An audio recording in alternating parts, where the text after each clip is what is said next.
Bonjour à tous, on se retrouve pour une nouvelle position. Nous sommes en milieu de partie et le trait pour les noirs. Et c'est une combinaison assez courante qu'on peut retrouver en partie assez facilement. Toutes les pièces sont sur l'échiquier.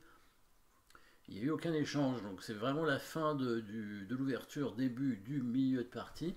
Le dernier coup des blancs, c'était forcément le coup de cavalier en H4 ici, le cavalier F3, qui est venu en H4 pour essayer, pour peut-être de capturer le fou blanc.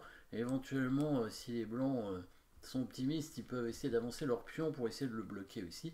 Mais ils ont évidemment oublié que la pièce ici qui a été déplacée n'est pas protégée et on va en profiter. Alors par contre, pour en profiter, évidemment, vous avez trouvé bien sûr l'attaque à la découverte qui pourrait mener au gain du cavalier, mais si on sacrifie, enfin si on dégage le cavalier qui est devant, évidemment il faudrait créer des menaces, parce que sinon, pardon, le cavalier blanc va évidemment prendre le fou.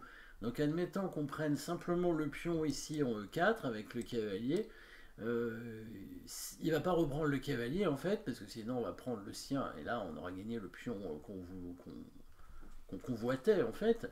Mais quand on va prendre le pion en E4, il va prendre le fou coup intermédiaire évidemment. Avant de reprendre le cavalier, il prend le fou d'abord et ensuite quand on reprendra le cavalier, il reprendra le nœud. Donc voilà, si on fait ça, cavalier prend fou et là on est bien embêté parce que si on reprend le cavalier, bah, finalement on va perdre un cavalier pour un pion.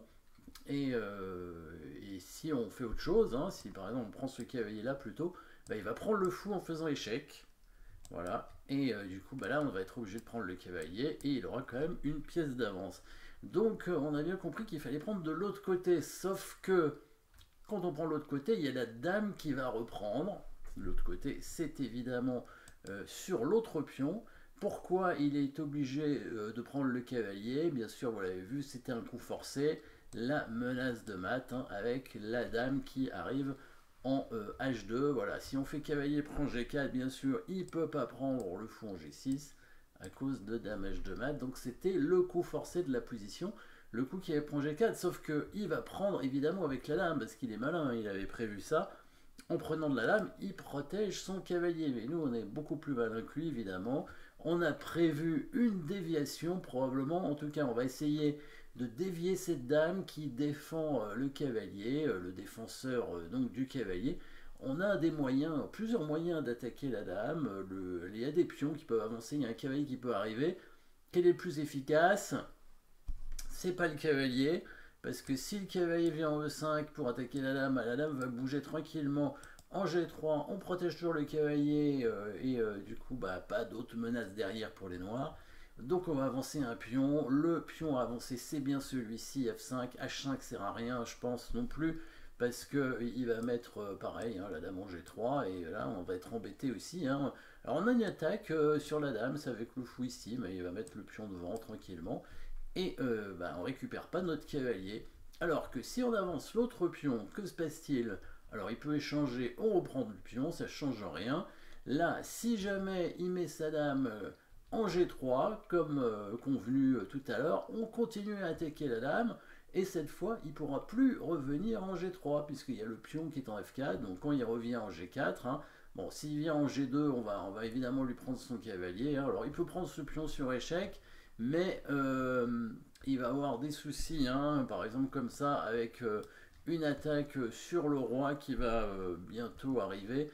Il y avait déjà la tour qui pouvait passer en équerre là pour attaquer la dame, et en venant en G5 ensuite, ça semble compliqué pour son roi ici de se protéger efficacement. On pouvait directement probablement faire tour F5, c'était pas mal aussi. Le coup dame D7 est oui intéressant, ouais. Mais déjà tour F5 à mon avis est très fort dans cette position, avec il est tour G5 derrière. La position blanche est vraiment très compliquée. Si la dame revient donc protéger le cavalier, on va attaquer la dame cette fois. Et la dame n'a plus la case ici en G3 qui protégeait. Du coup son cavalier, elle va devoir partir.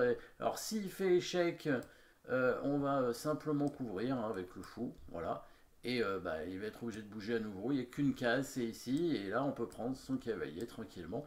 Voilà, on a réussi ce qu'on voulait, hein, c'est-à-dire gagner un pion, ouvrir vraiment la protection du roi, hein. Alors il peut regagner le pion peut-être, mais bon, son roi est tellement faible qu'il va y avoir une attaque. En plus, bah, le développement des blancs laisse à désirer, hein, avec le fou qui n'a pas bougé et donc sa tour qui est bloquée. Donc qu'est-ce qu'il va faire ici? Ce qu'il a fait en fait dans la partie, c'est qu'il a mis sa dame tout là-bas en A4, hein, pour essayer d'empêcher une attaque éventuelle dessus. On peut l'attaquer quand même, hein, si on veut, en avançant le pion de 2 cases. On peut faire ça, c'est pas un mauvais coup probablement, hein, B5. Bah, il serait obligé de prendre et on prendrait son cavalier. Après, il pourrait prendre ce pion.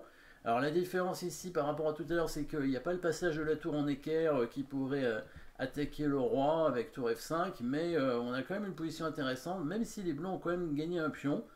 On menace un deuxième sur échec, donc c'est un petit peu moins évident. Pas sûr que le coup B5 soit le meilleur. J'aime bien le coup qu'il a joué dans la partie, c'est un joli coup. Pas évident à trouver, coup d'attaque en reculant, donc c'est un coup invisible du coup.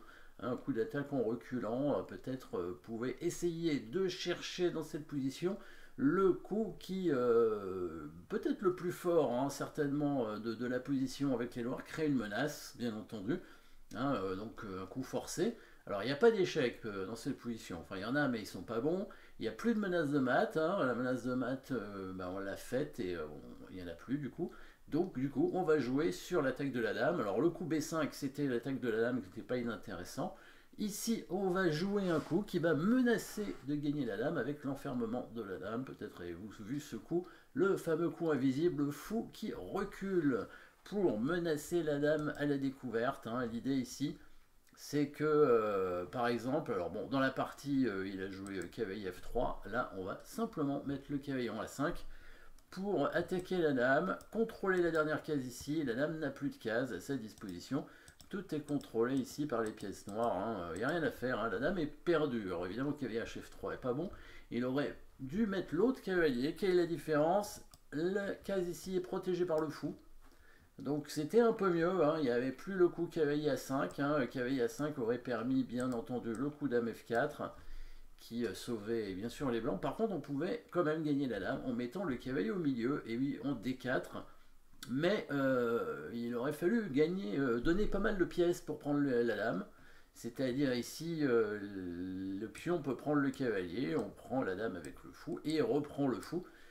Il a 3 pièces mineures contre la dame, ce qui est en général assez équivalent, mais c'est vrai que là, à cette position, les pièces mineures des blancs sont quand même pas très bien placées. C'est pas très harmonieux, hein, elles sont pas protégées. Donc le cavalier est attaqué une fois déjà.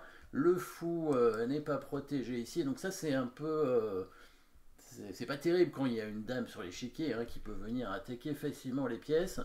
Bon, on pourrait prendre ce pion tout simplement avec les noirs, hein. En plus, les noirs ont quand même des pions d'avance, hein, ici, hein, puisque les noirs ont 7 pions, et les blancs n'ont que 5, donc ça fait 2 pions d'avance, hein. Donc un coup comme ça est déjà suffisant, voilà, pour obtenir un bon avantage. En tout cas, une jolie combinaison qui était assez longue finalement, hein, mais et, à la limite, les noirs ne gagnent pas beaucoup de matériel, hein. On gagne seulement un pion dans le meilleur des cas finalement, enfin non, dans le pire des cas plutôt, parce que en fait dans la partie, du coup bah, les noirs ont gagné la dame parce que bon, les blancs n'ont pas joué les meilleurs coups, évidemment, hein, c'est ce qui permet de gagner plus rapidement. Bah, si l'adversaire ne joue pas de mauvais coups, de toute façon on ne peut pas gagner. Merci d'avoir suivi cette position, n'oubliez pas de vous abonner et à très bientôt.